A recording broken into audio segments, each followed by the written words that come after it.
Hey everyone, this is Karen Waksman, founder of Retail MBA. Today we're going to be talking about selling to Exxon stores. So if you have a great consumer product that you think should be on their store shelves, this little training will give you some things to think about in regards to Exxon. With that said, let's get started on today's training. Let's talk about convenience stores, distributing, being a supplier, all the good stuff. Convenience stores are awesome because there's so many of them. A lot of convenience stores are near gas stations. They are in a lot of locations. We like that, right? That's exciting. That makes money when they have a lot of stores. Exxon has convenience stores. All these different locations has these convenience stores. And the thing about convenience stores is they're very convenient for customers in that I could walk down the street usually and get some product I want, which has usually groceries and little things that are a lot of times impulse buys, things that I'd be willing to buy right now.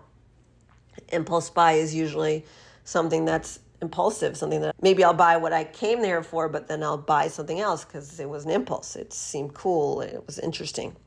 So the thing about convenience stores is that they're usually small formats. They have smaller locations, meaning they can't fit as many products in stores. So number one, the annoying part about selling to them is that although they have so many, they are more strict with what they buy. And they tend to buy a lot of stuff through distributors, which is also annoying if you can't get a distributor to represent your product. But if you can, big money. A lot of people don't feel like going store to store, opening up accounts, getting the convenience store to buy your product from you. But a lot of times people have to do it until they get a distributor to pick up their product. So when you're dealing with convenience stores and you're dealing with opening up these store accounts, they're usually owned individually or by a company and or regionally. And ultimately what that means is you can go to your local convenience store and try to open up an account, meaning sell to them, but you have to do it a lot of times over. And some will say yes, hopefully, and some will say no. If you have a decent product, hopefully some will say yes. And usually there's someone there who's buying products for them. When you're dealing with a distributor for these types of situations, they've done all the work. They have people who are actually walking around all day dealing with these accounts. Because when you're selling to a convenience store, when the product ends, you need more stuff. And so there's a lot of movement. There's a lot of interaction there. It's a complicated business because if you give them a little display of a bunch of products and it sells out, then you need to put more in. And some stores do better than others. It really depends on your product, where it's placed, what it is, and so forth. So there's a lot of movement with convenience stores, which is why people like working with distributors in that scenario, because the distributors have feet on the street doing this all day long and they can keep up with the supply and demand. However, you also need to decide how big you want to go. If you work with a distributor, they're going to open up lots and lots of stores, and there's a lot of moving parts. But also when you work with a distributor, they're actually going to take a decent chunk of your income because they're expecting a return for their efforts, right? Typically, it can be 20 to 30% sometimes for how much money they want based on like your entire amount of money you can make. They want a piece of that. Also, they need to make sure that the product's going to sell. You need to make sure that you give them good marketing collateral so that it converts when they're walking around. They're saying the right things about your product. There's effort here with selling at convenience stores, but they have so many, so that's very exciting.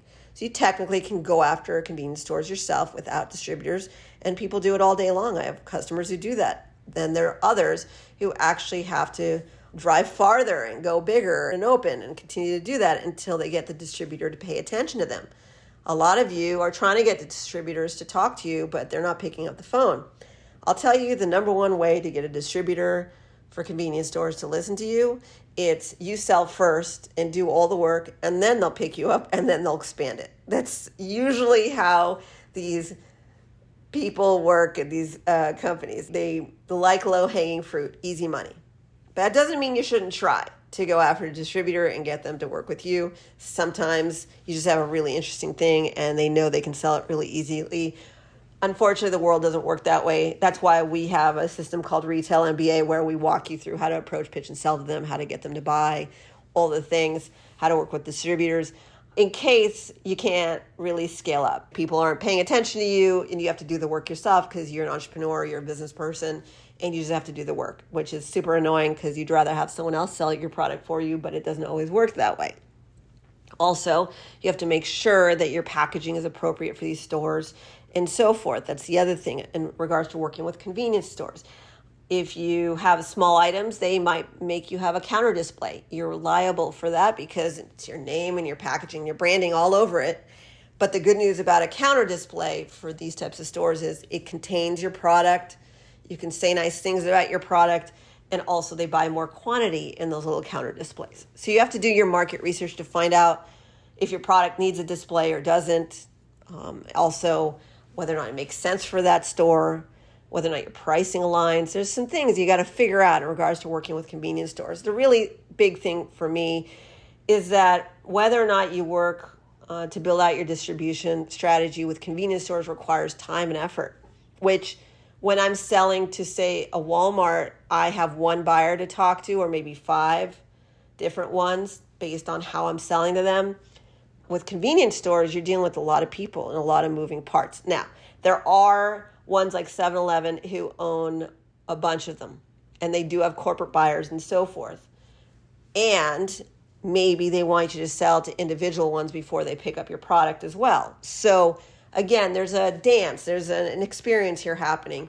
You might be able to go to the corporate buyers and get them to buy for a bunch of their stores, but ultimately you can still start somewhere and show proof of sales to get the corporate buyers to buy. Now you can do one or the other, it doesn't matter. You can start with the buyers and see if they'll buy it and then work backwards, or you can go after the small, like the individual stores, and then go back to the corporate buyers. Depends on you, your manufacturing. And if you're going to go to the corporate buyers and they're going to buy products from you for a bunch of their convenience stores, just be aware that your manufacturing needs to be set, needs to be great. If there's a problem in an individual store, you're going to need some feet on the street to make sure that things are correct. This is a very different game when you're dealing with the corporate buyers and so forth. It needs to be much more professional based on who you are and what you're doing. This is Karen Waksman. If you need help, if you want a consultant, a coaching company to support you through this process so you can scale up, make a bunch of money, maybe sell more than one product, do what you got to do, we explain all of it with our Retail MBA coaching and training system listed on retailmba.com, or please be on the lookout for additional videos and content we create. We also do live events, all sorts of goodies, helping people make money with their consumer product brand. And if you heard this and you just want to run from convenience stores, there's lots of other ways to sell a product. Karen Waksman, Retail MBA. Hope this helps.